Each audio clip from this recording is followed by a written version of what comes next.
था, आप सब जानते ही होंगे मुझे। तो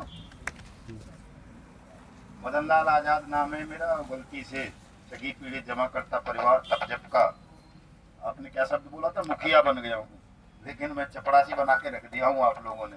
मुखिया तो ऐसे लोग बोलते हैं। सबसे पहले मैं आप सबको प्रणाम करता हूँ, नमन करता हूँ हाथ जोड़ के दोनों, और आपकी इस वीर भूमि मैनपुरी को भी और माता शीतला को भी, कि वो अपने आशीर्वाद से हमें इतनी शक्ति दें कि हम 1 मई से पहले आप सबका पैसा वापस करवा सकें।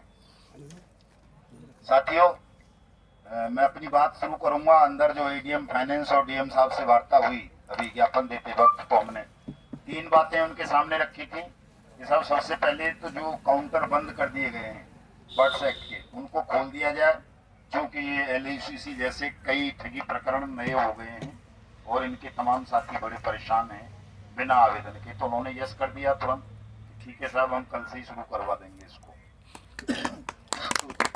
तमाम एलयूसीसी के साथी अपने निवेशकों को बता देंगे कि वो अपने आवेदन शुरू करें ताकि सरकार उनका पैसा वापस कर सके। दूसरा, एजेंट सुरक्षा पे बात की मैंने कल, ये भाई जो भी बता रहे थे दाढ़ी वाले, क्या नाम है तुम्हारा? धीरेन्द्र, शीलेंद्र। तो फिर डर रहा वाले आदमी, शीलेंद्र नाम तो भगवान को। बात डरने की नहीं है सर, जब पुलिस वाले गलत सलत बोलते मुझे मालूम है ना, कल वाली तो घटना है, मुझसे फोन पर बात हुई थी। हाँ, तो ऐसे साथियों को के एजेंटों को सुरक्षा दी जाए, उनके खिलाफ कोई उत्पीड़न की कार्रवाई ना हो, ये मांग भी मैंने उनके सामने रखी थी। उस पर भी डायरेक्शन हो जाएगी कल।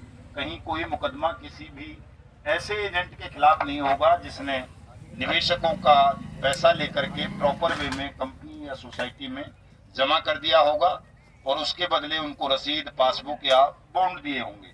पॉलिसी नंबर अपने पास तब लिख के रखते होगे आप लोग, हैं? खाता नंबर लिखते रहोगे और दिखा दोगे दरोगा जी को, तो नहीं करेगा मुकदमा दर्ज। दरोगा जी वैसे ही डराते हैं कुछ ऐंठने आठने के चक्कर में। तुम जब कह दोगे दरोगा जी बंद कर दो, मैं तो दुखी हो गया हूँ, मुझे मारे डाल रहे हैं लोग, घर वाले लड़ रहे हैं, जेल में जाऊंगा तो मौज से रह लूंगा, तो दरोगा के हाथ पैर कांप जाएंगे कि यार इसको मैं कहाँ भेजूं। 5,000 रुपये खर्च हो जाते हैं दरोगा के एक मुकदमा लिखने में और किसी को जेल भेजने में। तुम दोगे नहीं 2 पैसे भी, तो काय को भेजेगा तुम्हें? तो दरोगा जी सोचते हैं कि कुछ न कुछ खींच लो इससे, डराते हैं, और डराएंगे नहीं तो तमाम जेल कतरे थानों में बढ़े रहेंगे, दरोगा जी की तनख्वाह खा जाएंगे सारी।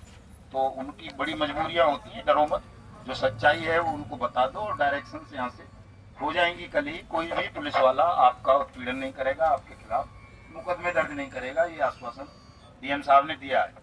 तीसरी बात, जो पुराने आवेदन हो रखे हैं हमने उनके लिए भी उनको बोला था कि साहब उन पर फीडिंग और प्रोसीडिंग की कार्रवाई कराएं, तो उनकी जांच होगी पहले। जो कंप्लीट फॉर्म जमा हुए होंगे उनकी प्रोसीडिंग और फीडिंग की कार्रवाई कल से ही शुरू हो जाएगी मैनपुरी में। तो ये 3 ही समस्याएं, चौथी कोई समस्या नहीं है मुझे लगता है। चौथी समस्या तो पैसे की है कि पैसा मिलना चाहिए ताकि ये जो झगड़ा, गृह युद्ध हमारे देश में छिड़ गया है, ये जल्दी से जल्दी शांत हो। कहीं ऐसा न हो कि क्रांति में परिवर्तित हो जाए और पता चला प्रधानमंत्री, गृह मंत्री, मुख्यमंत्री सब इसके लपेटे में आ गए, बांग्लादेश की तरह या श्रीलंका की तरह।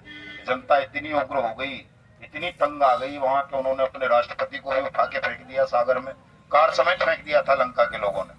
बांग्लादेश वालों ने ऐसा किया कि उसकी मुर्गी, बकरी, जो कुछ भी था, कपड़े तपड़े सब छीन ले गए थे अपने प्रधानमंत्री के, शेख हसीना के, और भागना पड़ा उसको रात को बांग्लादेश छोड़ करके हिंदुस्तान। ये हमारे वाले तो और बड़े ठग हैं, और हमारे यहाँ लोग भी बड़े जबरदस्त हैं कि कहो तो ये सोते रहेंगे कई पीढ़ियों तक, और जब जागेंगे तो ऐसे जागेंगे भगवान श्री कृष्ण की तरह और अर्जुन की तरह कि दादा को भी मार दो, चाचा को भी मार दो, भैया को भी और भतीजे को, सबको मार डालो। तो दोनों तरह की चीजें हैं हमारे यहाँ। अगर क्रांति हुई तो हम भागने नहीं देंगे नरेंद्र मोदी को या अमित शाह को या किसी मुख्यमंत्री। हम हमेशा खुलेआम बोलते हैं कि या तो इस कानून की अनुपालना करो जो संसद ने बनाया है, और इस कानून की अनुपालना नहीं करोगे, देश के लोगों का पैसा वापस नहीं करोगे, तो हम तुम्हें अपराधी घोषित करेंगे और अपराधियों को भागने नहीं देंगे। हम कहीं भी कोई झोला उठा के भागने की सोचता हो तो कोई, हम पॉलिटिकल पार्टी नहीं है, देश की जनता है, देश के मालिक हैं, और एक ऐसे कानून की इम्प्लीमेंटेशन की मांग कर रहे हैं जो कानून तुमने खुद बनाया है। तुमने खुद संसद में सीना ठोक के कहा था कि मैं दूंगा, 2 से 3 गुना दूंगा, 180 दिन में दूंगा, जिला अधिकारी और तहसील के माध्यम से दूंगा, किसी भी ठगी पीड़ित का 1 रुपया भी अब डूबेगा नहीं। ये बहुत ऊंची आवाज में उसने बोला था, नरेंद्र मोदी ने स्वयं संसद के अंदर खड़े होकर के, और बड़े सीना ठोक के ये बोला था कि मैंने 3 लाख कंपनी बंद कर दी। तो साथियों, जब उसने वो बोला है, उसकी तमाम वीडियोज हैं, रिकॉर्डिंग है। कानून का कोई पालन ना करे, आप ना करो, हेलमेट ना लगाओ तो चालान हो जाता है, पुलिस गाड़ी जब्त कर लेती है, लाइसेंस ना हो तो जब्त कर लेती है। किसी और कानून का उल्लंघन करके देख लो, किसी सरकारी दफ्तर में बैठ के बीड़ी पी के देख लो, 200 रुपए का चालान हो जाएगा। तो जब अन्य कानूनों पर, उनके उल्लंघन पर दंड का प्रावधान है, उन कानूनों का उल्लंघन करने वालों को दंडित किया जाता है देश में, तो ये अनियमित जमा योजनाएं पाबंदी अधिनियम 2019 भी हमारी संसद ने बनाया है, राष्ट्रपति ने उस पर साइन किए हैं, तमाम चीफ मिनिस्टर्स ने, चीफ सेक्रेटरीज ने अपनी रिकमेंडेशन दी है कि हम इस कानून की अनुपालना कराएंगे, सबका पैसा वापस करेंगे। और यदि आज 6 साल 2 महीने हो गए उस कानून को बने हुए, 6 साल 2 महीने में उस कानून की अनुपालना शासन प्रशासन की कुर्सियों पर बैठे हुए लोग नहीं कर रहे हैं, तो ये सीधी सीधी बात है कि वो सब क्रिमिनल हैं, अपराधी हैं, देशद्रोही हैं, गद्दार हैं, लापरवाह हैं, और ऐसे किसी भी व्यक्ति को न्याय की, शासन की, प्रशासन की कुर्सी पर बैठने का कोई अधिकार नहीं है। अगर वो बैठे हैं तो केवल और केवल इसलिए बैठे हैं कि हमारे देश के ठगी पीड़ित और तमाम जनसाधारण लापरवाह है, आलसी है, इसे अपने अधिकारों का ज्ञान नहीं है।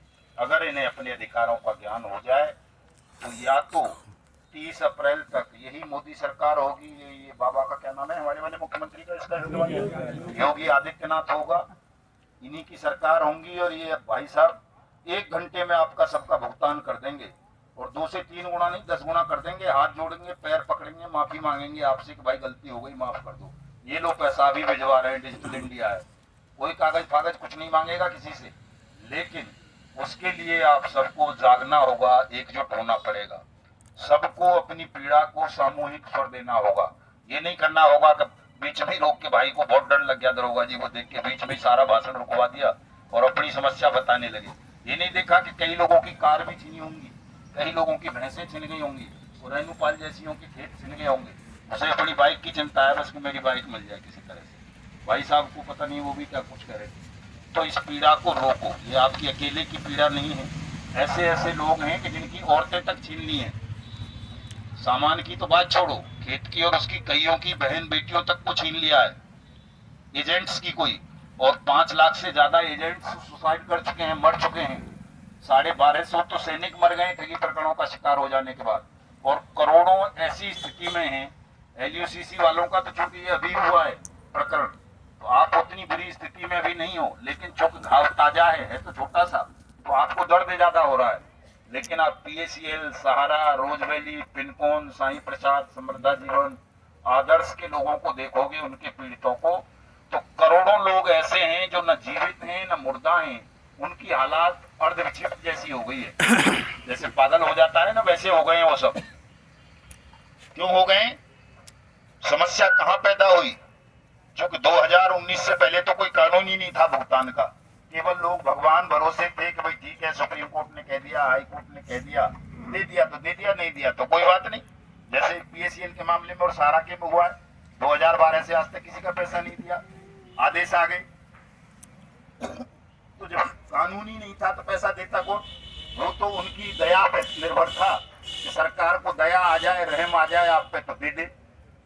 अधिकार तो आपका था नहीं भुगतान पाना, लेकिन 21 फरवरी 2019 को ये बाकायदा आपका अधिकार बन गया, कानून बन गया कि आपके साथ अगर कहीं भी कोई भी ठगी की कोई वारदात करता है, आपका पैसा जमा करके आपको वापस नहीं करता, तो ऐसे व्यक्ति के खिलाफ या ऐसी company, society, bank, non banking firm, SSG वगैरह के या कमेटी डालने वालों के खिलाफ सरकार मुकदमा पंजीबद्ध करेगी, उनकी प्रॉपर्टीज को सीज करेगी, और जो जमा करता है, निवेशक है, उसका 2 से 3 गुना पैसा उसकी जमा राशि का सरकार वापस करेगी।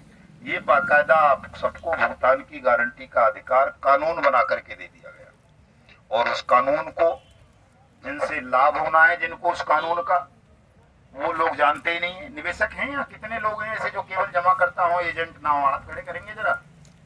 जो एजेंट ना हो, जिसका पैसा जमा हो केवल, ऐसा कोई है? सब है हाथ उठाओ। आप सब निवेशक हैं, एजेंट तो नहीं हो? कितने लोग हैं? 20-25 तो है ही। चलो बहुत बड़ी बात है। मैनपुरी जागरूक लोगों का क्षेत्र है कि कम से कम 20-25 लोग हैं। आप लोग कहाँ एजेंट आप निवेशक हैं आप? हाँ निवेशक है। हाँ, बताओ, एजेंट नहीं हम पूरे देश में जब जाते हैं तो एक भी निवेशक, कहीं कहीं ऐसी जगह है एक भी निवेशक नहीं आता, केवल एजेंट आते हैं। सर यहाँ आधे हैं करीब। क्योंकि उनको दर्द है, उनको पीड़ा है, उनको एजेंट जो है परेशान करते हैं, पुलिस परेशान करती है, समाज ने बहिष्कृत कर दिया है, लोग देखो वो जा रहा ठग। तो ये तो बहुत अच्छी बात है कि आप लोग हो, आप लोगों का ही अधिकार है। निवेशकों के लिए ये कानून बना है, एजेंटों के लिए नहीं है। अगर एजेंट निवेशक भी है तो उसके लिए है, लेकिन अगर केवल वो एजेंट है तो उसके लिए कोई कानून नहीं है। निवेशक को भुगतान की गारंटी का अधिकार दिया गया है कि आपका पैसा सरकार वापस करेगी, आवेदन देकर के करेगी, आवेदन लेकर के करेगी। जैसा कि वकील साहब ने बता दी थी वो बात, मैं लेकिन दोबारा से बता देता हूँ। कभी एक नया कानून और आ गया है, भारतीय न्याय संहिता 2023। उसमें तो डीएम को सीधे एम्पावर्ड किया गया है कि 60 दिन के अंदर अंदर आपका पैसा वापस करे हो। लेकिन करेगा कब? जब आप एकजुट होकर के डीएम को पकड़ लोगे जाके, तब डीएम देगा। ऐसे थोड़ा ही दे रहा है। डीएम को क्या पड़ी है, उसे तो अभी मुसीबत और लगता है कि यार ये कहां से मुसीबत आ गई, नया कानून लेके आ गए, स्टाफ कहां से लाएं, कमरे कहां से लाएं, कागज कलम पेंसिल कहां से लाएं इनके लिए। पैसा तो बाद की बात है, वो कागज कलम पेंसिल कमरा और स्टाफ को लेके परेशान है देश भर के तमाम डीएम। यार ये क्या मुसीबत ले आया मदन लाल, पता नहीं पूरे देश में, और चीखता रहता है, चिल्लाता रहता है, सबको बताता रहता है। कई अधिकारी कहते हैं यार सबकी बात क्यों कर रहे हो, बड़ी बात कर लो, अपना बताओ तुम्हें क्या चाहिए। तो अगर आप सब एकजुट हो जाए निवेशक साथी, तो ये काम बहुत बड़ा काम नहीं है, बहुत सरल काम है। प्रेमपाल भाई बता रहे थे, बड़ा केवल ये इसलिए दिख रहा है कि हम लोग एकजुट नहीं है। सबको अपना दर्द महसूस होता है, ये नहीं देख रहे कि यार हमारे जैसे 42 करोड़ से भी ज्यादा लोग हैं जिनका यही दर्द है, और किसी किसी का तो बहुत ज्यादा दर्द है। कोई कोई तो ऐसे ही है कि जो 6 कंपनियों में ठग गया है। एलयूसी बंद हुई तो किसी और में चला गया, तो यहाँ से कवर हो जाएगा, वो बंद हुई तो और किसी में चला गया। मतलब 6 कंपनियों में भी निवेश करने वाले लोग हैं, और एजेंट भी हैं जिन्होंने 6 कंपनियों में काम किया है। तो समझो जो 6 गड्ढे जिसके सामने खड़े हो गए, एक भी भरा नहीं गया है, तो उसकी क्या स्थिति होगी? वो तो पागल ही हो गया होगा या मर गया होगा 100%। तो इस समस्या की गंभीरता को समझिए, तमाम लोगों को एकजुट कीजिए। जिस दिन एकजुट हो जाओगे आप, मैं तो हमेशा कह रहा हूँ, 3 साल से चीख रहा हूँ, लोगों को बता रहा हूँ कि केवल 1 लाख लोगों की जरूरत है मुझे। जिस दिन 1 लाख लोग किसी खेत में भी बैठ गए ना आके, 1 घंटे में वही मोदी को पकड़ के ले आऊंगा, आपके चरणों में गिरा दूंगा, आपका सबका भुगतान करवा दूंगा। क्योंकि उसने खुद कानून बनाया है, मना नहीं कर सकता कि जी मैं पैसा नहीं दूंगा। अभी देखा ना डीएम साहब ने भी तुरंत मान लिया। क्यों मान लिया? क्योंकि कानून है, उसको मना तो कोई कर ही नहीं सकता। जिस भी अधिकारी के पास जाओगे, जिस भी नेता के पास जाओगे, कोई मना नहीं करेगा, और जो मना करेगा वो मर जाएगा, मिट जाएगा, वो खत्म हो जाएगा। जो भी मना कर देगा कि मैं इस कानून का पालन नहीं करूंगा। तो 1 लाख लोग हमें चाहिए इसके लिए, और वो निवेशकों से ही होंगे। उनको बताओ, उनको लेकर के आइए। 1 मई की तैयारी है हमारी पार्लियामेंट घेरने की। पिछली बार थोड़ा कम रह गए थे 25 नवंबर को, इसलिए हमने 6 महीने का लंबा समय दिया था कि भाई 6 महीने फिर तैयारी करेंगे। 6 महीने बाद दोबारा संसद पे आएंगे, संसद को घेरेंगे, प्रधानमंत्री को पकड़ेंगे, गृह मंत्री का गिरहवान पकड़ेंगे। क्यों पकड़ेंगे? अभी हाल की ही बात है, आपने सुना होगा अमित शाह का एक बयान संसद में। किसी मुस्लिम सांसद था या कोई हिंदू सांसद था, उसने ये कह दिया कि हम इसको वक्फ कानून को नहीं मानेंगे जो तुम जोर जबरदस्ती ला रहे हो मुसलमानों को डराने के लिए, उनकी जमीनें छीनने के लिए। तो अमित शाह को बहुत गुस्सा आ गया, तुरंत खड़ा हुआ अपनी सीट से बोला, अरे मानेगा कैसे नहीं, कैसे नहीं मानोगे, ये संसद का बनाया हुआ कानून है, ये कर देंगे वो कर देंगे। तो उसको गिरहवान पकड़ना पड़ेगा तुम्हें। उतनी ताकत के लिए 1 लाख लोग चाहिए, और पकड़ के पूछना पड़ेगा कि ये कानून हमने खेत में बना दिया था क्या व्हाट्सएप 2019? 6 साल 2 महीने हो गए, इसकी अनुपालना कौन करेगा? जो लोग इस कानून को नहीं मान रहे हैं उनको दंडित कौन करेगा? ये सवाल पूछने के लिए आपके पास पर्याप्त संख्या में जनता होनी चाहिए। क्योंकि संसद तो बहुत सारे हमारे लोग गए हैं, मैं भी चला जाऊं संसद में तो वहां तो बकरी बन जाता है आदमी जाके संसद में, ब्लैकमेलर बन जाता है, व्यवस्था का अंग बन जाता है, वो लड़ नहीं पाता। वास्तव में जरूरत देश को आज संसद से बाहर लड़ने की है और उसके लिए साथियों जनमत जुटाना पड़ेगा, सामाजिक क्रांति करनी पड़ेगी। तो 1 मई को सब साथी ज्यादा से ज्यादा संख्या में जैसे भी पैदल आ सके, बसों से, अपने वाहनों से, ट्रेन से, आज से ही चलना पड़े तो आज से ही चल दो बेशक। जैसे माता की परिक्रमा को जाते हैं ना दंडवती करके, समझो कि वो संसद भी मंदिर है लोकतंत्र का, जिसकी लाज आपको बचानी है। उसमें गिद्ध घुस गए हैं, भेड़िए घुस गए हैं, ठग घुस गए हैं, बेईमान घुस गए हैं और वहां बैठ करके वो देश के साथ छल कर रहे हैं, गद्दारी कर रहे हैं, जनता की भावनाओं के साथ खिलवाड़ कर रहे हैं। केवल कभी हिंदू मुस्लिम के नाम पे, कभी मंदिर मस्जिद के नाम पे, कभी पाकिस्तान हिंदुस्तान के नाम पे, कभी LUCC, सहारा, PACL, ये वो। LUCC वालों को झांसा दे दिया कि बेटा तुम्हारा लिक्विडेटर बिठा दिया, तुम काय को लड़ रहे हो। उस सहारा वालों को बोल दिया कि तुम्हारे लिए CRC पोर्टल बना दिया, तुम क्यों लड़ रहे हो भाई बर्ड्स एक्ट के लिए। PACL वालों को कहते हैं तुम्हारे लिए जो है वो बना दिया, क्या है वो, रिफंड पोर्टल बना दिया, तुम क्यों लड़ रहे हो बर्ड्स एक्ट के लिए। अरे नालायक हो, बर्ड्स एक्ट तुमने ही बनाया है और तब बनाया जब सुप्रीम कोर्ट के आदेश विफल हो गए, हाई कोर्ट्स के आदेश विफल हो गए, RBI की गाइडलाइंस विफल हो गई, CB एक्ट फेल हो गया, कंपनी एक्ट फेल हो गया, multi state credit cooperative society act fail हो गया। तमाम करोड़ों लोग जब ठगी का शिकार बन गए और तमाम प्रयासों के कवायदों के बावजूद भी उनका पैसा नहीं मिला, तो फिर इंटरनेशनल लॉ बना एक, हर देश में है ये बर्ड्स एक्ट 2019 अपने अपने देश का, और इसमें सभी देशों ने, जो भी कॉमनवेल्थ राष्ट्र हैं, सबने गारंटी दी है। बाकी देशों में सब जगह पैसा मिलता है, ठगी कहीं भी कोई भी कर ले, लेकिन पैसा सरकार देती है। हमारा देश एकमात्र ऐसा देश है दुनिया का जो इस कानून को खोल के पी जाना चाहती है, जिसकी सरकारें आपका पैसा वापस नहीं करना चाहती।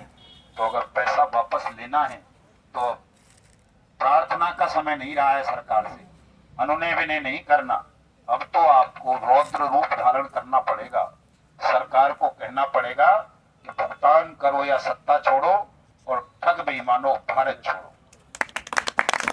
लेकिन ये भी ध्यान रखना, मैं हमेशा बोलता हूं कि ये तो केवल नारा रह गया है कि ठग बेईमानो भारत छोड़ो, छोड़ने नहीं देना किसी को। समीर अग्रवाल भाग गया है ना दुबई, राशिद नसीम चला गया है ना साइंस सिटी वाला दुबई, और हैं बहुत सारे ऐसे जो देश को लूट के ठग के विदेशों में भाग गए। तो न नरेंद्र मोदी को भागने देना है 1 मई के बाद। अगर भुगतान नहीं करता तो कर दे तो ठीक है, तो बड़ा चलाता रहे, जो चलाना है, हमें कोई मतलब नहीं। अगर पैसा वापस नहीं करेगा कानून बन जाने के बाद भी, तो न किसी नरेंद्र मोदी को भागने देंगे, न किसी राहुल गांधी को, न अमित शाह को, न अखिलेश को, न माया को, न किसी ममता को। सबको पकड़ के रखेंगे, जेलों में ठूसेंगे, क्योंकि कानून की कुर्सी पर बैठकर तुम सब कानून का उल्लंघन कर रहे हो, संसद का अपमान कर रहे हो। बर्ड्स एक्ट पर न सत्ता पक्ष का कोई आदमी बोलता है, न विपक्ष का कोई आदमी बोलता है, सबके होठ सिल जाते हैं जैसे ही बर्ड्स एक्ट 2019 का नाम आता है। तो ऐसे तमाम लोगों को गिरफ्तार करेंगे, दंडित करेंगे, जनता की सरकार बनाएंगे, और जो ठग देश का पैसा लूट कर विदेशों में भाग गए उन सबको भी बलपूर्वक घसीटते हुए हिंदुस्तान लाएंगे, और उन सब की अंतिम श्वासें हिंदुस्तान की जेल की सीखों के पीछे गुजरवाएंगे, सबको दंडित करेंगे, आप सबका भुगतान कराएंगे, हिंदुस्तान को ठगमुक्त बेईमान रहित राष्ट्र राज्य के रूप में स्थापित करते हुए प्रत्येक एजेंट को, देश के बेरोजगारों को, सबको केवल सुरक्षा और सम्मान की नहीं, भुगतान की और रोजगार की और पुनर्वास की भी गारंटी देंगे। और हम अपने देश के गौरव को, लोकतंत्र को, संसद को, न्याय प्रणाली को बचाएंगे, क्योंकि आज न्याय प्रणाली पर भी खतरा आ गया है। वो 2 सांसद थे भी कल परसों, निशिकांत दुबे और एक शेखर वेकर, क्या नाम है उसका, यूं कह रहे कि देश में गृह युद्ध मुख्य न्यायाधीश सुप्रीम कोर्ट बढ़वा रहा है। खुलेआम बोले हैं वो मंच से, सार्वजनिक रूप से, और ये गृह युद्ध नहीं दिख रहा उनको किसी को कि यार 2 करोड़ एजेंट और 42 करोड़ निवेशक आपस में रोज लड़ के मर रहे हैं। इस गृह युद्ध को समाप्त कराएं, इस कानून का इम्प्लीमेंटेशन करें, इन सब का पैसा वापस करें। क्योंकि साथियों, हम कमजोर हैं, पर्याप्त संख्या में जुट नहीं पाते, हमें आपस में लड़ा दिया जाता है, विभाजित कर दिया जाता है। आपस के विभाजन को तमाम साथी खत्म करें, आपस में लड़े नहीं। 10-15 दिन की लड़ाई है, कोई ज्यादा नहीं है ये सब, कि बहुत लंबा संघर्ष करना पड़े, ऐसा कुछ नहीं है। तो 6-6 महीने तो लोग जेलों में काट देते हैं जी, कई साल से लोग पलायन की पीड़ा झेल रहे हैं, 10-10 साल से। कई लोग जो है प्रेमपाल भाई बैठे हुए हैं पीएसीएल के एजेंट, 10-10 साल से अपने घरों में वापस नहीं गए, परिवार में वापस नहीं गए, वो कहीं छुप के रह रहे हैं या कहीं छोटा मोटा रोजी रोजगार कर रहे हैं, किसी तरह जीवन चला रहे हैं। तो 1 मई से 21 मई अधिकतम 21 दिन मैंने रखे हैं। 21 दिन झेल नहीं पाएगी सरकार आपकी ताकत को, बड़ी मुश्किल से। अगर आप 1 लाख लोग हो गए तो 1 घंटे झेल पाएगी, 1 लाख से थोड़ी बहुत कम रह गए तो 5-6 दिन झेल लेगी बड़ी मुश्किल से। 5-6 दिन में सरकार को आपके सामने सरेंडर करना पड़ेगा, आपके पैसे देने पड़ेंगे, इस बात की गारंटी है, ये निश्चित है। तो 5-6 दिन का संघर्ष है साथियों। पत्नी बीमार हो, बच्चे बीमार हो, या स्वयं बीमार हो, या खेत पड़ा है, या कहीं शादी में जाना है, मतलब 50 तरह के काम होते हैं कि साहब आज मेरे यहाँ तो यूं है या मेरे यहाँ तो यूं है। तो इसे देशभक्ति का महायज्ञ समझ के, जैसे होता है ना कि रोजे रखने ही है साहब, अगर मुसलमान है तो गरीब से गरीब भी रखेगा, टूटा फटा भी रख लेगा, क्योंकि यार रोजों से क्या मिलेगा, वो क्या बोलते हैं सब कोई मुस्लिम है, शबाब बरकत क्या क्या बोलते हैं उसको, साहिब भाई बैठे तो थे यहाँ, क्योंकि ये मिलेगा ये मिलेगा। ऐसे ही हमारे वो नवरात्रे आते हैं साहब, तो बूढ़ी टेढ़े बीमार सब लोग ना, मैं तो मैया के नवरात्रे रखूंगी, मैया की कृपा रह जाएगी। तो जब हम धार्मिक कार्यों के लिए इतना त्याग कर सकते हैं, संघर्ष कर सकते हैं, तो ये काम भी किसी धार्मिक काम से कम नहीं है, बहुत बड़ा काम है। इस काम के लिए आप त्याग करोगे तो न केवल अपना और अपने परिवार का, बल्कि समूचे राष्ट्र का, देश का भी कल्याण करोगे। इस वक्त ये सबसे बड़ी पूजा है, सबसे बड़ी प्रार्थना है। तो तमाम साथी 1 मई को आइए और आपका सबका पैसा सीधे संसद से दिलाएंगे। घबराहट बिल्कुल अपने हृदय में नहीं पैदा करेंगे, डरेंगे नहीं, कहीं कोई भी आपके साथ अभद्रता नहीं कर पाएगा, सबको आपके सामने झुकना पड़ेगा, क्योंकि आप एक कानून के क्रियान्वयन की मांग करने जा रहे हो। जो काम सरकार में बैठे हुए लोगों को करना चाहिए था वो उन्होंने नहीं किया, तो फिर ये हमारा आपका सबका धर्म बनता है, फर्ज बनता है कि हम अपने अधिकार के लिए, अपने देश के लिए इस आवाज को उठाएं और न्याय प्राप्त करें। आप सबका बहुत बहुत आभार, बहुत बहुत धन्यवाद। जय हिंद, जय भारत। जिलाध्यक्ष महोदय कहाँ है हमारे ड्यूटी वाले? मोहल्ला जी आ जाओ, एक माला डाल देता हूँ साहब। मैं मैनपुरी पहली बार आया हूँ, अपने जिला अध्यक्ष की हौसला अफजाई स्वागत सत्कार के लिए। और मोहनलाल जी जिले की टीम बना लो, ये जो नए साथी हैं हमारे एलयूसीसी वाले, इनको भी जिले में सबको कार्यकारिणी में स्थान दीजिए, बड़ी सी टीम बना लीजिए जो साथी जिस योग्य हो। और मैं तो कहता हूँ हमेशा कि 50% महिलाओं को रखा करें, लेकिन 50% नहीं है तो कोई 2-4 सही मिल जाए बढ़िया सी, बोलने वाली, लड़ने वाली, उनको आगे रखा कीजिए, उनको भी टीम में स्थान दें। ठीक है सर।